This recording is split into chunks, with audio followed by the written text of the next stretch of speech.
Oh boy, if I had a pound for every time I've heard this, I'd be a rich lady. So I know some people know, but others might not, that before I had the boys, I sold wedding dresses for a living, and I did that job for 13 years. So obviously my day-to-day routine was literally just, basically just seeing women all day, every day, dressing them, talking about their bodies, their figures, how they'd want to look, what they'd want nipped in, what they want make looking bigger or bigger. And even though it was always done in such a positive way towards them, it kind of left the door open for people to start commenting on my body.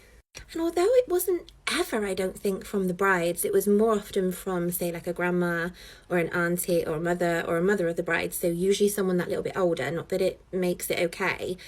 But I just think there was so of a time where making a flippant comment like that was just like nothing to them. We wouldn't think of anything of it. When I think to our generation now, we would be just that little bit more mindful. Because words hurt and words stick. And it's definitely affected me. I think for the most part, people think that I'm really, really confident because like I'll come on here and talk.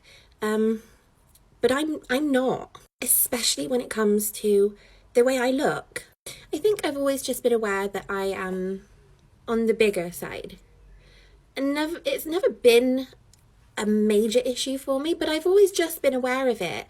And I think when people start to say to you, oh, but this is lovely, just the rest of this could use some work, it just makes you feel like shit. Because there was little 18-year-old me thinking that I was the hottest thing on the planet, and then some woman was just like, you've just got such a pretty face and such beautiful hair.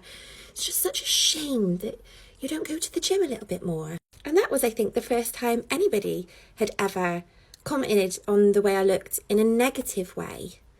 I don't think I'd ever had that before. And it hurt. Did it hurt enough to get my ass to the gym? No.